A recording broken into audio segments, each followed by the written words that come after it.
Harvard University, and the former mayor of Indianapolis, Indiana, with us to facilitate a conversation with four distinguished mayors.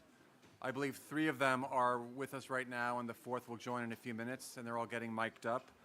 The first is Mayor Florence Namayanja from the city of Masaka in Uganda, who we've already heard from. The second is Mayor Frank Scott Jr. from the city of Little Rock in Arkansas in the United States. The third is Mayor Erion Veliaj from the city of Tirana in Albania, who is joining us very, very shortly. And finally, Mayor Sharon Dijksma from the city of Utrecht in the Kingdom of the Netherlands. So I would kindly ask Mayor Goldsmith and the other mayors who are here to come to the stage.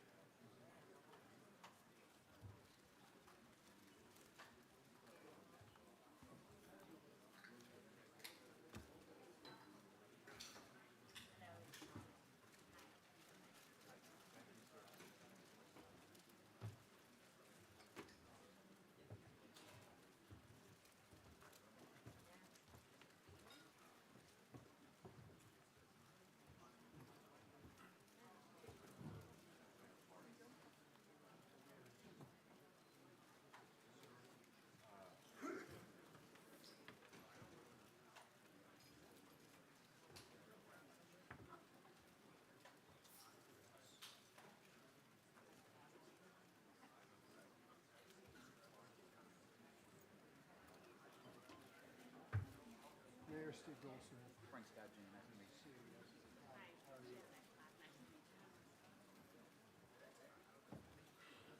This is live streamed. Huh? This session is live streamed. So behave, Be on your is best that what the behavior. message is?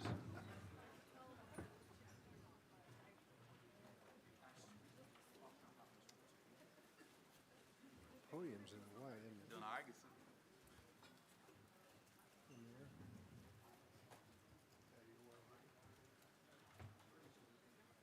Oops, I guess I won't sit there.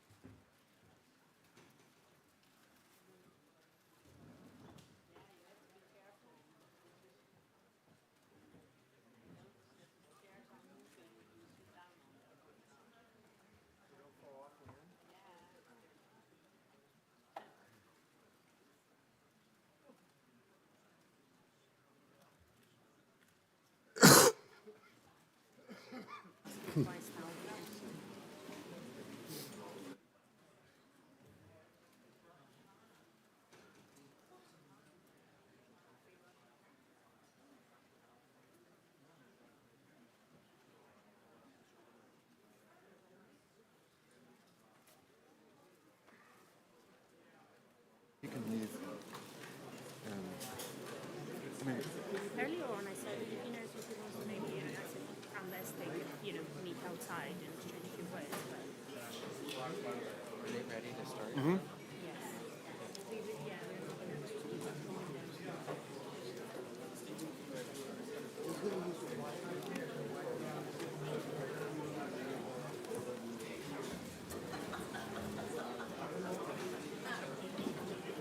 So, Stephen, when you're ready, you can start. Just start. Yeah. If you want to, you can start with the podium if you want. It's up to you to introduce. Yeah, we'll just do this sitting down. We'll just do this sitting down because we're not going to have presentations, we're just going to have questions and answers. Yeah, that's fine. It's just a conversation. Fine with me. Okay? Yeah, that's great. We're going to just have a conversation, just sitting down. All right. Yeah, great. We start. He's gonna moderate. All right. Good afternoon. My pleasure to join you with this esteemed panel. My name is Steve Goldsmith. I was a mayor in Indianapolis and a deputy mayor in New York, and now I'm merely a professor. I'm no longer a mayor, so I get to moderate the conversation. We're going to have a conversation among four mayors. The fourth will be here shortly, all esteemed mayors from around the world. You've spent this morning listening to some of the issues associated with divisiveness, polarization, hate, and the like, and we're now going to look at it from a mayoral level, kind of what can a mayor do how does this environment affect mayors generally? So we're going to have an interactive conversation, but let me start by asking each of our mayors, maybe go from this direction to that direction. How does this affect your city? How does this affect the way you govern in your city, the way you lead in your city, these issues of hate and polarization, conspiracy conversation, fiction and not fact, all of those things that we've talked about? I think that since COVID, we have seen that especially for local governments and mayors, a lot has changed because of the rules that we had to follow and the vaccinations that had to be done. Many of the citizens who were questioning this felt that we were opposing to them. So this was really a hard time, I think, for mayors worldwide. And we in Utrecht, I wanted to tell you a little bit about my city. It's the fourth largest city in the Netherlands, about 370,000 inhabitants. And it is a very progressive city, but even in my city, many people oppose the government rules on, for instance, COVID. And it meant that what we are, I hope, best at. Because as a mayor, you are the first representative of the citizens. And you need to stay into connection with them. And the citizens, despite the fact that they are not always agreeing with you on your policy, have to at least understand why you are doing what you are doing. So I believe that transparency is also much of importance, because when you are transparent and if you explain why you sometimes have the policy that you have, then at least people can try to understand it and then oppose it, and that's okay. And that's my second thing. Do not oppress opposition. So it's really important that society has the feeling that it's perfectly okay to stand up against your policy. And I would say talk to people about it and accept that sometimes not everybody is agreeing. So this connection and the transparency are key words, I think. And the third one, last but not least, is leadership. Be brave. I mean, yes, we have difficult tasks. But the worst thing that can happen is mayors who are hesitating. Mm-hmm. I mean, there's no problem with doubt. But once you made a decision, go up and stand for it. Because otherwise, people will not follow you anymore. And they don't respect your position. So I'm going to call each of you by your first names with no disrespect. Otherwise, it's mayor, mayor, mayor, mayor. It's going to be very confusing. So Mayor Frank, based on what Sharon said, what do you do about the fact that there's a lot of fiction, right? There's a lot of folks, information circulating in your city that's inaccurate. So how do you handle this transparency when much of the information, or at least some of the information that's circulating, is not even true? I think we have to understand in this day and age, information is not only key, it's vital to a democracy. But what's most vital to a democracy is correct information. In a time where anyone can say any and everything with confidence, people may believe that it's true. And that's just not accurate. It's not factual, and it's very detrimental to our locales as we lead. And that's the reason why it's very imperative that we as mayors, no matter where we come from, where we lead, communication is one of our top priorities. One, to share what's actually happening, whether it's good, bad, or ugly, because we are a place of trust for our residents and our citizens, and they uphold government to at least be truthful. And so it's very key that we get the information out quick, fast, but accurate as we move forward. Secondly, I think we have to understand these last few years, particularly in America, information has really created the cause of deaths. It's created the cause of riots. It's created the cause of inequities. Many times because it came from a particular leader who was sharing inaccurate information or information that may have a bit of a guides to it to influence certain things.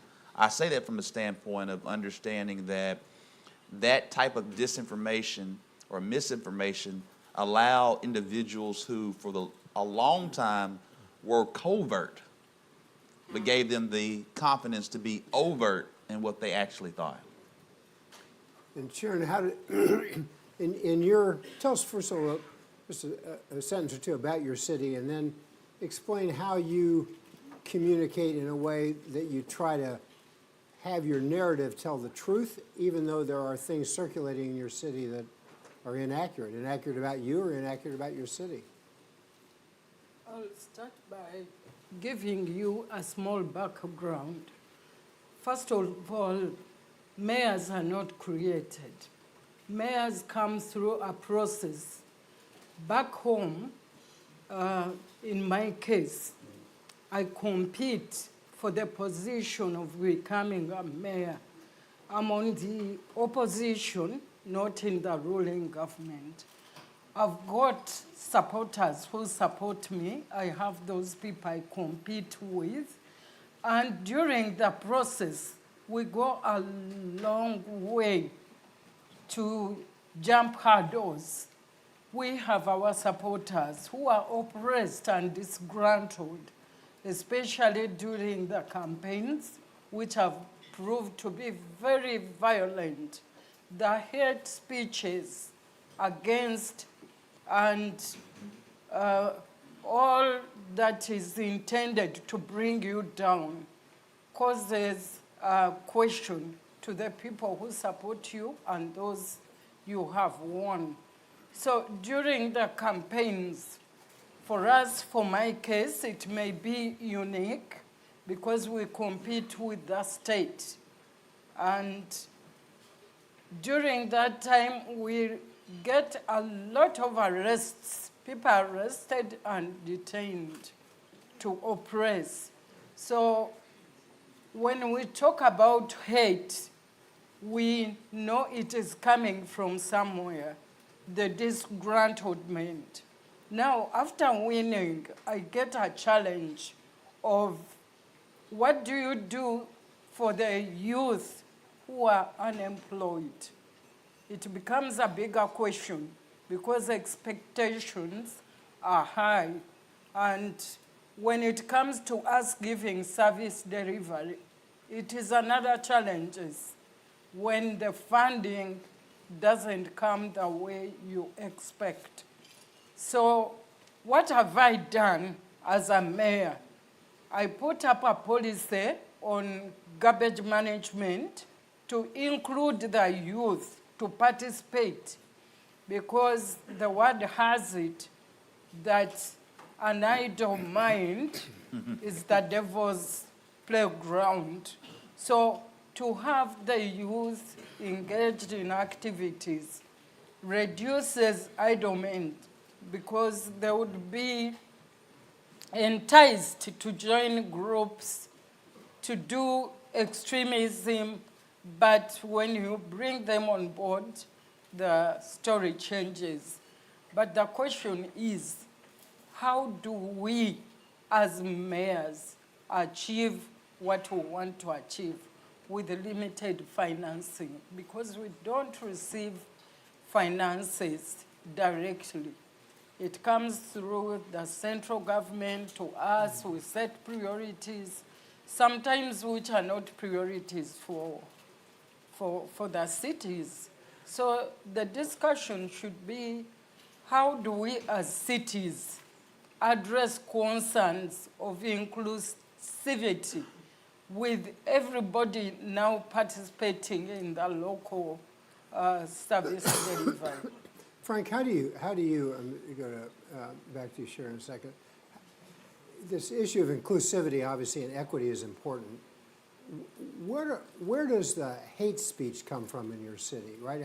Is it related to the lack of inclusivity, or is it from folks who feel threatened by inclusivity? What's the genesis of hate speech today?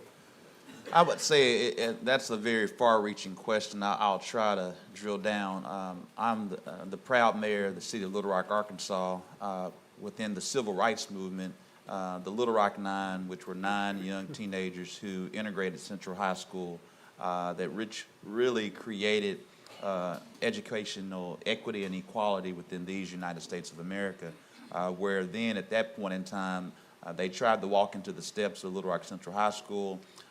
They were stopped, and it took the 101st Airborne to walk them in at the request of President Eisenhower. So that's the kind of history that we start with in Little Rock. Now, some 66 years later, we're celebrating the 66th anniversary next week as it relates to the Little Rock Nine, and I'm here to share from a global standpoint. We've made so much progress. So much progress. However, there's still so much work to do. When you see the era of George Floyd, you see the many different things that have happened over different years, hate comes out of a lack of love, a lack of understanding, a lack of exposure. And so one of the things that we've tried to do to minimize the hate as it relates to exposure and understanding that these United States, we are a quilt of many nations as one nation. And so we have to continue to focus on what I call intentional relationships, intentional communication, to bridge those gaps and bridge and to tear down those walls that prevent inclusion. That being said, one of the things that we've been able to do at the City of Little Rock is we created our first Chief Equity Officer to lead the Office of Diversity, Equity, and Inclusion, not only within our own ranks within the City of Little Rock, but externally to be that bridge for the community to educate and to show that intentional relationships. Do you agree? Yes. I couldn't agree more. I didn't hear. I know you didn't hear, that's why I asked you. So we're talking a little bit, and we'll go to Sharon in a second, but we're talking a little bit to begin with about, as part of the discussion of hate and inclusivity, the role of the mayor with respect to transparency and putting out a narrative of accurate information and a willingness to adapt to people who disagree. So tell us a little bit about, are you handling issues of hate in your city, and if so, how? Thank you. And sorry for the delay. I don't know who's running the city and the traffic, but it's a challenge.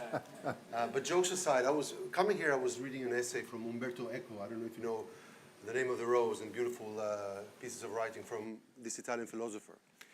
And he's talking about how in the old days, in the villages of Europe and America, you know, almost every village has the village idiot, right? The moron in the village that is always a disruptive person.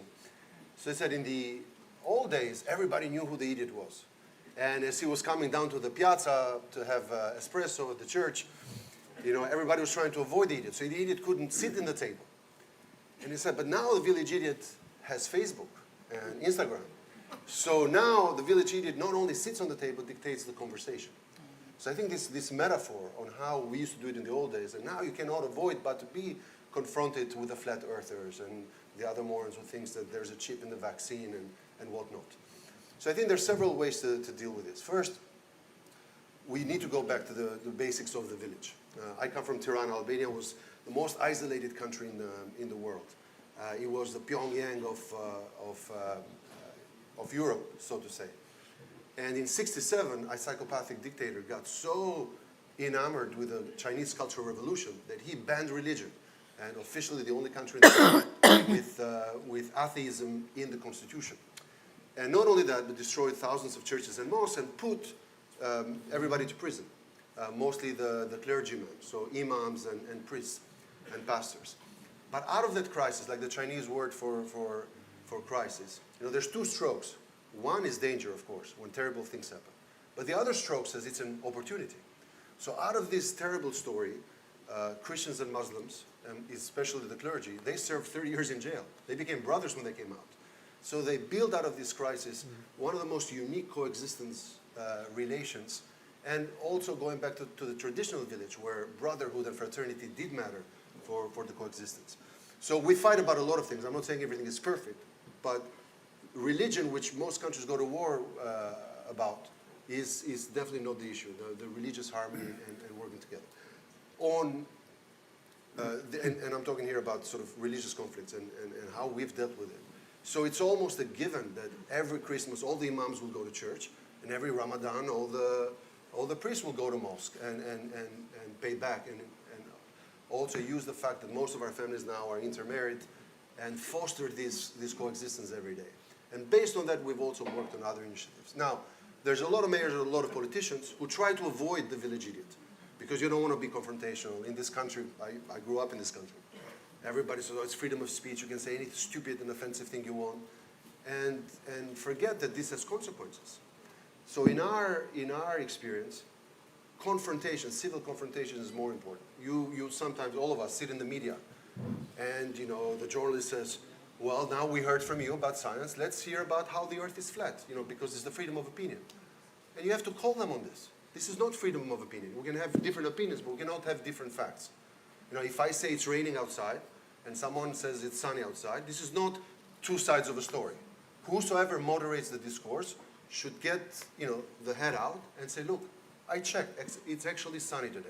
And someone here is lying. So what's the role of the mayor as moderator? I think the moderator, I think, has a role to call out these trends.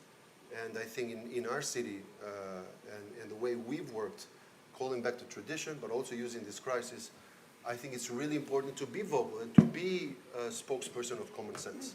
Idiots are spokespersons of everything. But I think the role of the mayor is to sort of say, we heard everyone, now we have to make a decision. And we have to base it on facts, on science, and on the values of this community. Sharon, and then back over to Florence. Let's take another aspect of divisiveness. All throughout the world, people are coming from rural areas into cities, and climate migration is having folks come into, move across country lines and into cities. So how do you handle the clash between new residents / immigrants and the existing folks in the community? How do you referee that? Yeah. Maybe can I just say one thing about what you have been saying? Because I'm actually not agreeing. We're also the mayors for the idiots. Yes. Yeah, you laugh about it. But that is exactly my point. All these people need to see us as their representation.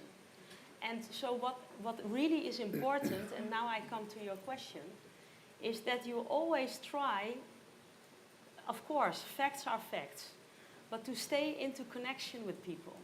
So what I do, for instance, we have a big migrant population of especially Moroccan people in Utrecht. And they are sometimes having a hard time. The young people in my city are discriminated when they want to have an intern period somewhere on the basis of their back name. So what I try to do is to be into contact with their fathers and mothers. And they are my ambassadors in the communities. So I connect with them and try to get them out to actually spread the word. Because I really believe that it is much more important that not only I am telling it's raining when it's raining, but that people in my community do the same. Because my voice is as strong as my citizens' voice is. So therefore I believe that it is really necessary to stay in contact. And when you, for instance, look at COVID, only are bashing people who are not sticking to the rules, you lose them. And that is what happened, for instance, in the Netherlands. So more than ever, we have people not having hate against each other because of the color of their skin or their background. They hate us, being the institutions. They do not believe us anymore. They really fear us even, because they think that we are dealing with their freedom and interfering with their personal choices. And the only way that you can try to change it, but that is my humble opinion, is to have the conversation. Yes, you have to stick to the facts, but as long as we are putting people away in a certain corner, then you know you lose them forever. And I'm maybe a really optimist person. I can agree with this, but I think that you have to try to be optimistic in a world which is already so full of hate and where we are so good at seeing the differences by each other. So let's see where we are similar. This is how I do it. So you are quite optimistic. This is a good dose for us all. But Now, also realistic. Yeah, before I go to Florence, let me make this a little more difficult, right? So because Try me. You've got. I think I would have voted for you.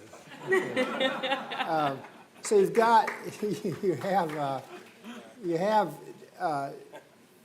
folks in your community that are marginalized and you want to reach out to them. You have folks in your community who may not agree with you and you want to reach out to them. I got that. Mm-hmm. But let's go back to the conspirators, right, who have a set of fictions and thrive on hate, right? Even Utrecht has some of those, surely. Absolutely. So how do you you can't just talk them into common sense? No. So what do you do about that? It is depending on their behavior. I mean, we have the law, right? And if you stick to the law, you stick to the law. If you cross the lines of the law, I'm also a bad person for you. Because you need to do things that we have as a common ground. And I think, for instance, we had, as one of the only cities in the Netherlands, a terrorist attack, not so many years ago. And this man, he was really, that was a kind of full-blown idiot. And he still is. And yes, he's in jail, and yes, we want actually to take him away his nationality, because he has also a different background. And yes, I'm not convinced that it helps me out starting a discussion with this guy, because he is not going to listen at all. So there we have rule of law.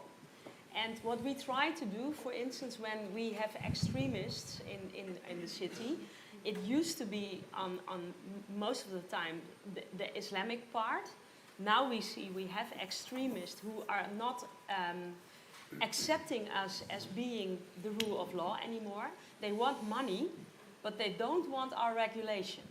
So we have a personal approach for them because we want to follow them. We have information about them. If they are in jail, we know where they are. And then we try to follow how they behave, because we really think it is necessary that you have a good view, like a chirurg, like a doctor with a röntgen, on what is happening in your society. And what the least I could do is preventing this person from getting more support. So, for instance, the surroundings of this person, we try to be in contact with family. We try to give the young, if this is a father, we try to give the children perspective. So in this we try to have a, I hope, very intelligent approach, where we are hard and strict on those who are not obeying and living according to our rule of law. But at the same time, we are trying to isolate this person and prevent persons for being like a new guru who is everybody following. This is how we do this. So,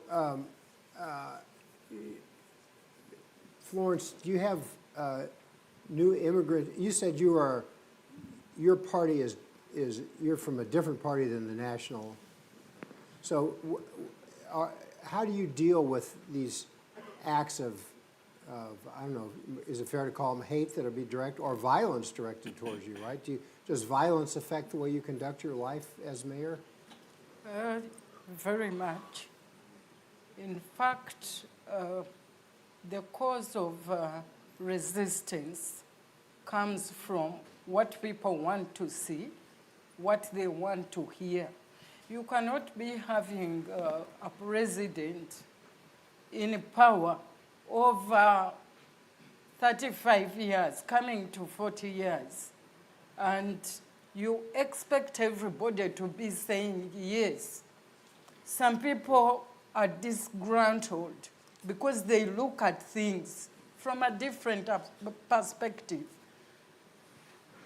Some people have been favored, they have jobs, others don't. The issue of discrimination, it brews hate from the root, and sometimes even if you want to address it, maybe it's not what people want to hear, but at the local level, we are trying to get especially the youth into active services within the city, to let them not be taken up by those opportunists. It's not easy. Frank,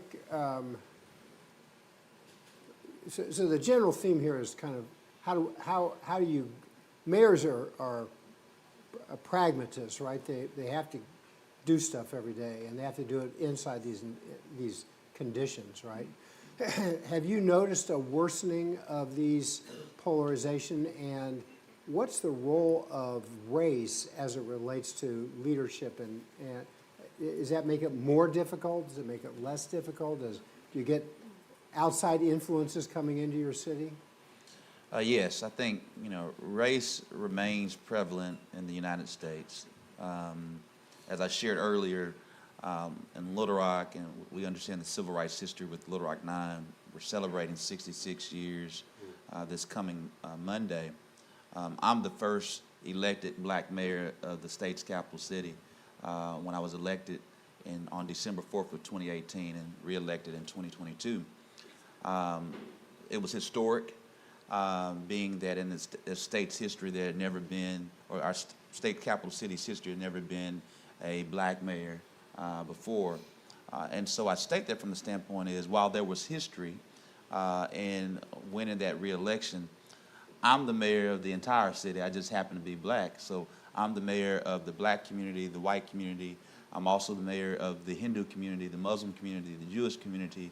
I'm the mayor of so many different nationalities and cultures. And I think it's very important that we as mayors understand our constituencies and understand that we have to be a mayor. I'm also an associate pastor of a Christian church, but during Ramadan, I'm making certain that I'm in a mosque to demonstrate my unity towards the Muslim community. Just like it's just recently for the Jewish community, they're celebrating Rosh Hashanah from that standpoint as well. We have to be multifaceted, so when we're communicating this one message, it's getting to every constituency from that standpoint. Secondly, once we understand that race, culture, ethnicity does matter, we have to make certain that race, culture, ethnicity does not create negativity because of race, culture, and ethnicity. That's the issue. And I think the more that we can focus on how we communicate, how we have these intentional relationships, how we understand a varying degree of perspectives, and understand as much as possible, we have to make things equal. If not equal, have to have equity. And in doing so, from that type of leadership styles, that brings us together rather than tear us apart. But unfortunately, many times what's happening is there's these very loud, small groups that spew hate, that spew discontent, that spew separation of each other. And that's what we're fighting against. And we've seen that rise over the last several years because of a number of different things. But it takes us, as Mayor Sharon shared, when someone's being oppressed, we have to step up to the oppressor and knock them down. I'll come back to you in just a second. Frank, let me ask you one more question. When I worked for Mike Bloomberg, he would occasionally say that he thought that hate was less in New York City because people lived proximate to people who didn't look like them, right? They down the block, maybe somebody else, a different ethnicity. But across the U.S. at least, there's been more segregation in housing by class, if not race. And how do you get over the fact that folks live with others that are like them, and that reduces their chance to understand the lives and context of people who are not like them? Well, I think it's a number of different things. I'm a firm believer that the best remedy for community among races and cultures and ethnicity is really three things. It's very simple. It's sports, it's entertainment, and food. Those three things bring people together for whatever reason.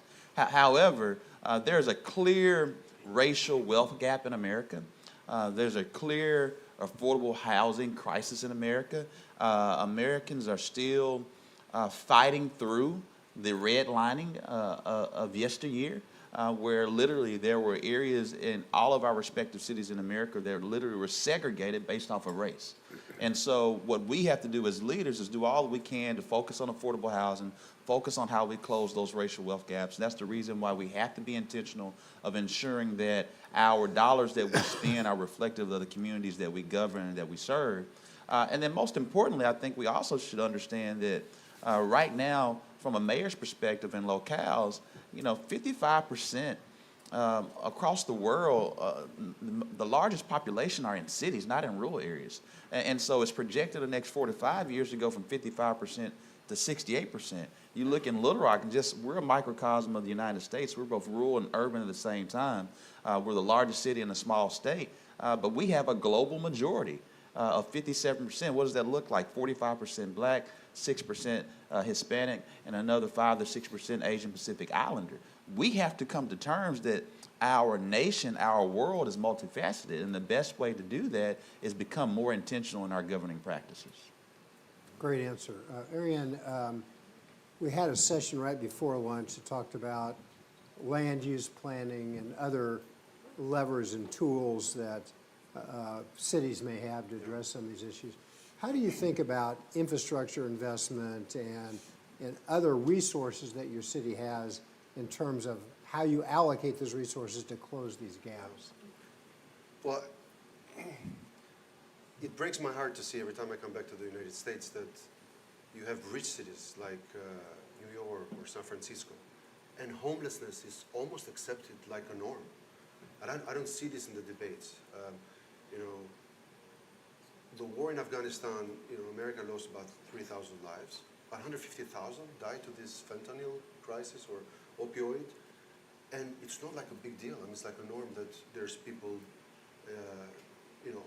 overdosing and sleeping rough.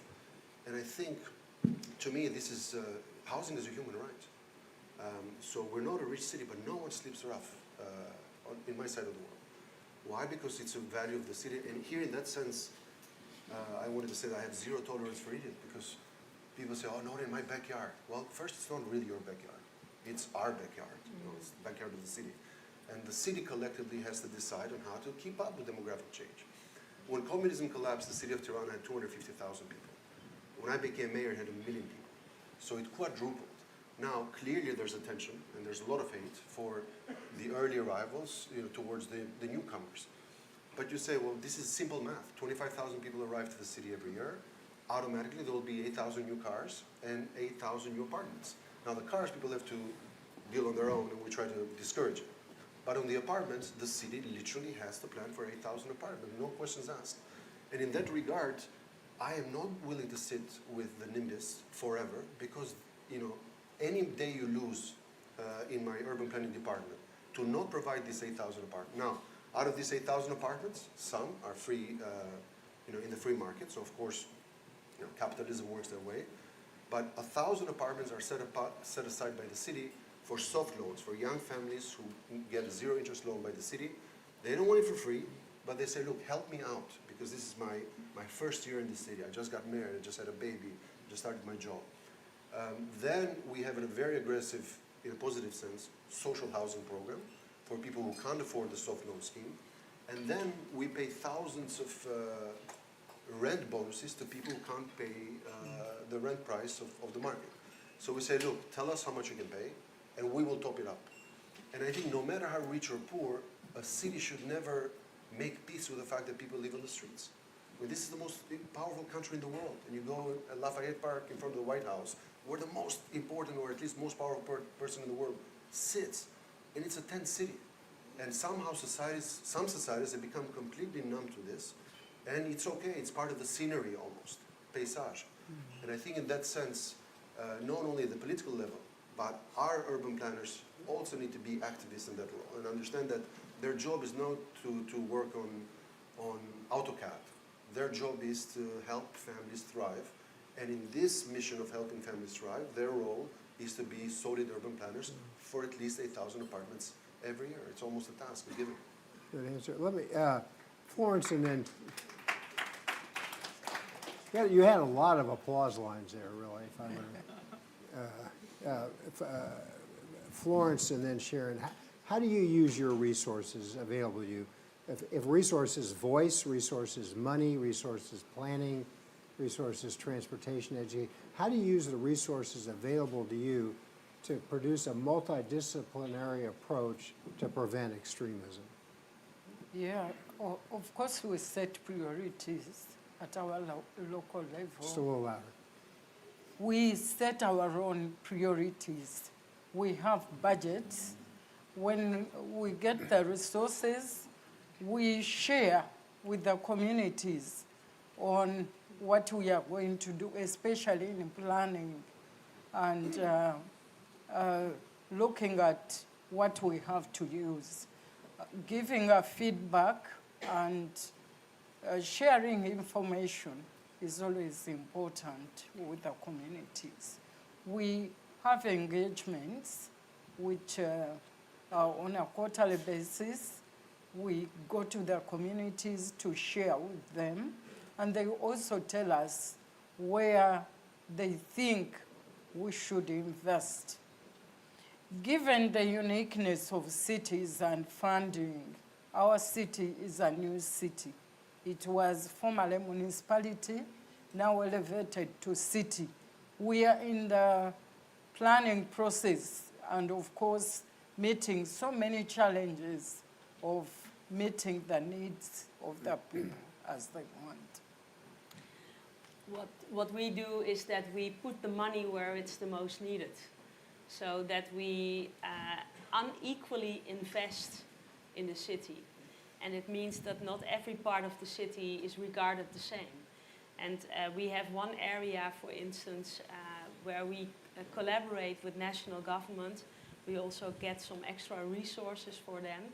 And we choose an integral approach, because we are not only working very hard on extra housing, but also on quality of public space, on maybe even at that places getting rid of garbage more often than, for instance, in the area where I live, where many people take care of things themselves and are perfectly able to do so. So I think that you have to be able to make tough decisions, and that you are not treating everybody the same. Because only if you want equality, you have to actually invest in equal.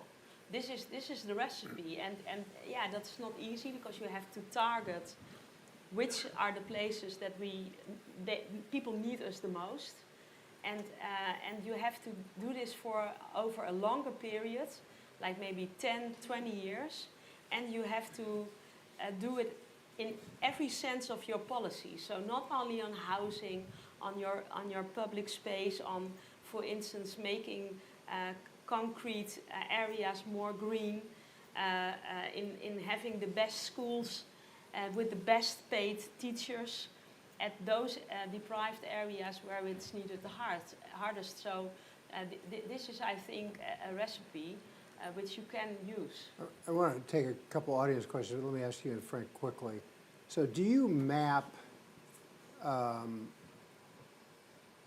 quality of sanitation services and sidewalks and trees based on, overlaid with the demographics of your city, and then make decisions about these allocations? Yes, that is what we do. So we know where people in our town live in the most hardship. We know where the dropout of the schools is the highest. And we know where we have the most poverty.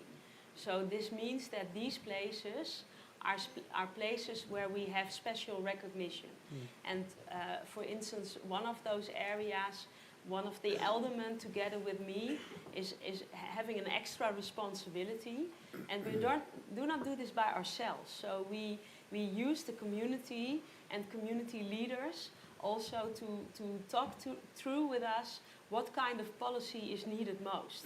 So we also try to work very democratic actually on this, because otherwise you have a prescription or a recipe, and at the same time the people who needed this do not feel that this is best for them. So you need to be in total connection also with the people to do so.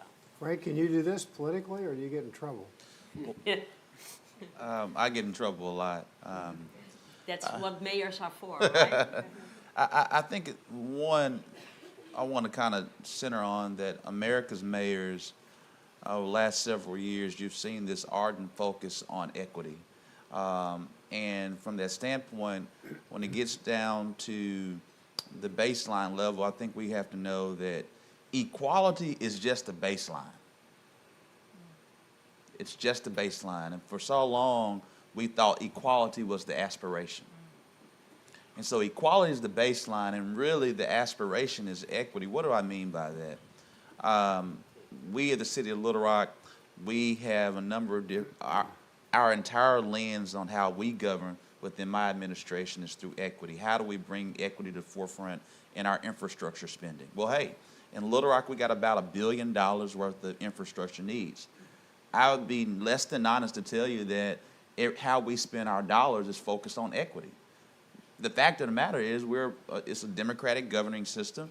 We have a city council, and when we get new infrastructure funds, the city council has not come to grips on funding via equity. They fund via equality. And when you fund via equality, that's the reason why you don't address $1 billion worth of needs, because when you get an influx of funds, we have 7 ward members, and you split those funds by 7. When you understand geography and economy based on equity, will then prevail to take down that $1 billion on how you focus on that at the same time.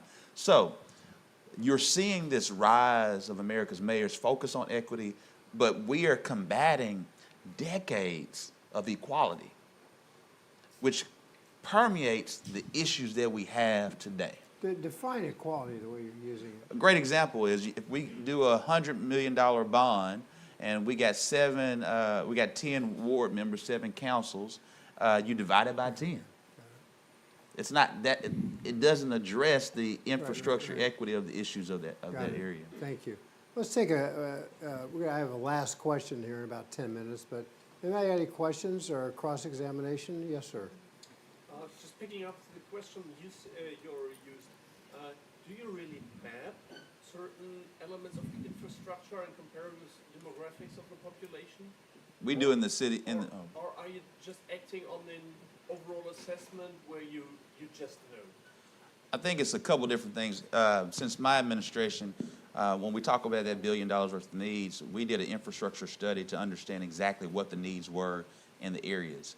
And so what we've been pushing as far as is equitable funding as it relates to infrastructure. However, the politics of the city is equality. And so what you'll see in most of America's nations, that's really what it is. But we do have a chief data officer that really overlays the demographics of what's going on. So when we have discretionary funds, we truly can focus on more of the equity from that standpoint. But when you're dealing with a larger amount of funds that takes city councils, who are our legislative body, that many times hold the purse of our cities. But just to close this for a second, because it's a good exchange, but there are spatial equity indices that you can map. So do you map these investments against the poverty rate or the demographics? Yes. Okay. Yes. So we have a whole Office of Performance and Innovation where we have a chief data officer that really helps us to, when we make different policy decisions, we drive those decisions based off of data. For instance, one of the things is that we've really been focused on, we recently just announced we are constructing right now as a tiny home complex to help our brothers and sisters that are unhoused, homeless, in the areas. And so we utilize that data to determine where do we put this tiny home complex, that we utilize American Rescue Plan Act dollars from the Biden administration to fund a close to $5 million complex that'll serve 220 families. Other questions? Anybody? While you think of your questions. One back there. Oh, I'm sorry, yes. Hi, my name's Mayor Melanie Keebler. I'm from Bend, Oregon. Thank you so much for this conversation. It's been very, very helpful to me. For all of you, but especially our mayor from Utrecht, I find myself, I really appreciate you saying don't oppress the opposition, maybe engage or try to connect with them. I would love your thoughts and anyone's thoughts on how to gauge your energy as a mayor and how much is going towards that versus other initiatives you could be doing to connecting with folks who are on the other end of hate or bias incidents and connecting with them and helping them feel safe. I feel that sometimes the folks who are so upset can take a lot of your energy, so I'd love to hear how you balance between those two things. Yeah, when you start to answer that, I want to just add to the question. And so how do you listen, right? Do you listen in social media? Do you do polling of your constituencies? I know you go to community meetings, but just talk a little bit about how you listen first and then how you respond. Well, the best way of listening is to talk to people, right? I mean, yeah, social media is there, but it is, I'm not sure how it is here, but in the Netherlands, this is this small part of society where everybody is anonymous and probably having a good time at an addict somewhere, being an unknown night. So for me, it is not more than like the temperature. But what I try to do is really have conversations with people. And yes, you're right. Those who are screaming a lot take a lot of energy. Therefore, it's very necessary to also put a lot of effort in the people who are with you and those who are neglected often. So I try to balance that. But what I do find is, can I give one small example? I have in my city an abortion clinic. And as you are all aware, especially here in the US, this is a sensitive subject. In my country, it is a right for women to decide on their own bodies. But yes, we also have people who are opposing this. And they sometimes demonstrate in front of the clinic in a way in which they actually bother women and try to prevent them to go to the clinic. So this is for a mayor a very interesting but also very delicate issue because you have two rights which is in our constitution. One right, the right to demonstrate in a way which is even a bit provocative because the people who you are demonstrating against have to hear you and can see you. And we have the right of your own body and being the one who decides about this, which is also in the Constitution. So what I did, because I had a lot of trouble with the activists, and there was in my council the saying, you should not allow them to demonstrate, which obviously I cannot do and I will not do. Because I'm not the one who has to see what their subject of demonstration is, except when it's against the law.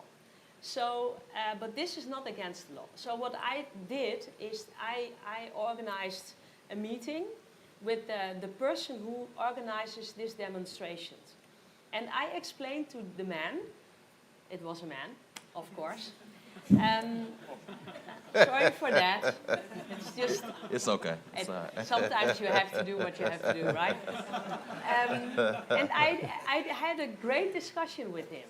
Because I try to explain that I, as a mayor, I am here to protect his right on demonstration. And I explained that I'm also there to protect the right of the women that they have. And that I need to balance with this.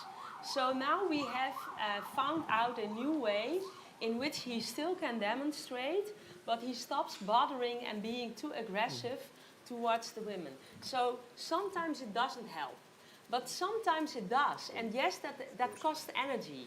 But it also gained a lot of extra time, because now I've not to worry every week, because they are standing there almost every week, to send in the police, to again have a meeting with my staff. How are we going to organize this?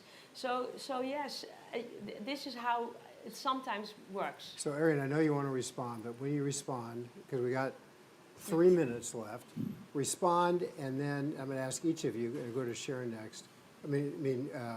Go to Florence next. I apologize.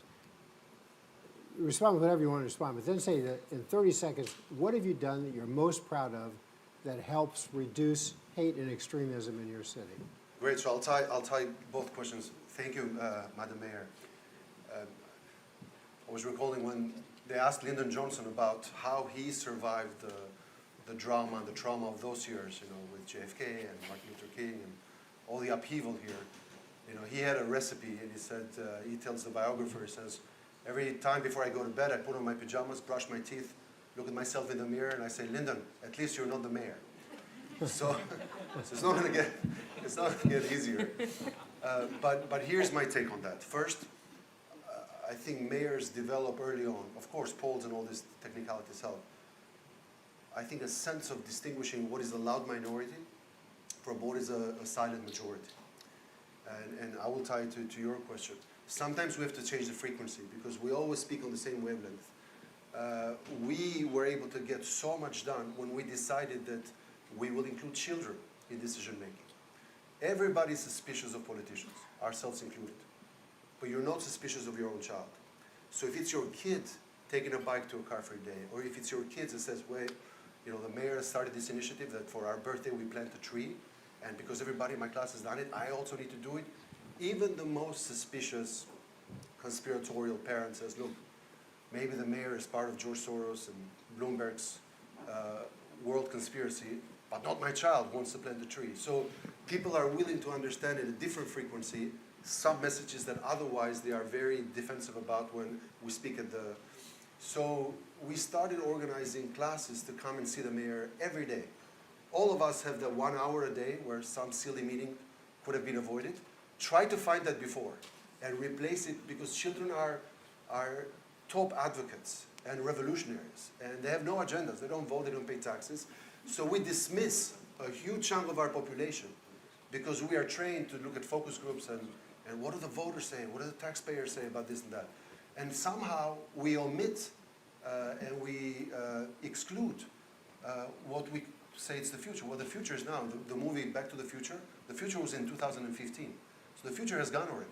And unless we treat kids now with the seriousness of being present, participating, and then have them become advocates, we've completely changed the discourse. And we communicate to a silent majority much more effectively than we argue with a loud minority. Another good answer. Florence, what have you done you're most proud of that's tamped down on hate and extremism?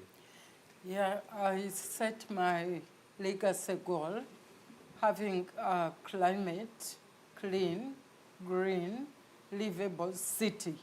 That's my legacy goal. I work with the youth to achieve it. In cleaning, we are dealing with garbage, waste management. In greening, we are planting trees, and livable, we are looking at infrastructure development. So on each of those aspects of the legacy goal, when we are planning in the city, we budget for having it realized. In cleaning, we set up an ordinance for the city where the generator of the garbage pays a fee. And I'm using these youth to collect garbage while earning a living. So it has reduced a lot on idleness because I was looking at practical solutions. Great answer. Frank? A few different things. I think we as mayors, and particularly me, I think from a standpoint of is focusing on the presence. I think many times my mere presence in areas where I'm not expected to be and not expected to engage and to even listen in the midst of receiving negative attention myself, I think that's played a vital role in how we address, and I think we have to openly address oppression and systematic and institutional racism and not run away from it. Secondly, would be our community schools model, which is focusing on how we are we've created a strategic partnership with the Little Rock School District, focusing on our most at-risk youth within our school district, and ensuring that based on a needs assessment, whether it is as complex as mental health and social workers within the schools, to addressing food insecurity. And I say that from an educational standpoint is because our youth truly are our most precious assets, but they're also our future. And our youth, as we continue to get younger and younger in society in Little Rock, with our average age of 37, they're less exposed to racism and culture wars that I grew up with at 39. And so the more that we can focus on the education from a equity standpoint and ensuring that every child has the best opportunity to fulfill their potential and understanding to be exposed to every ethnicity, that's how we drive it down. All right, last, but of course not least. It is not something that I have done as a person, but what my city has done. And that is that we established, after this terrorist attack, a program. It's called Utrecht United We Stand, so to say. And we work together with what we call our allies. So these are, for instance, the imams or the fathers and mothers of the children in the communities, the teachers, our own civil servants, and we bond together and we use this program to oppose to extremism and hate. And we invest in the communities to make them resilient. And I think that this resilience of our city is one of the things that I have to be very proud of, because today we have a lot of migrants now coming over in our country. And I think that we are the only city where there was a demonstration where people were asking me to maybe even do more for migrants. So that is a success. And it is not my success. So I feel actually very humble when I see this, and I'm very happy that I can contribute. And the only thing that I do is try to get as lot of money as possible from the national government to give the young people in my city, especially those who are maybe affected on criminality, to get them out of the claws of the criminals and give them a real perspective. That is something which I do, and that's where I'm proud of. Thank you very much. Help me thank our panelists.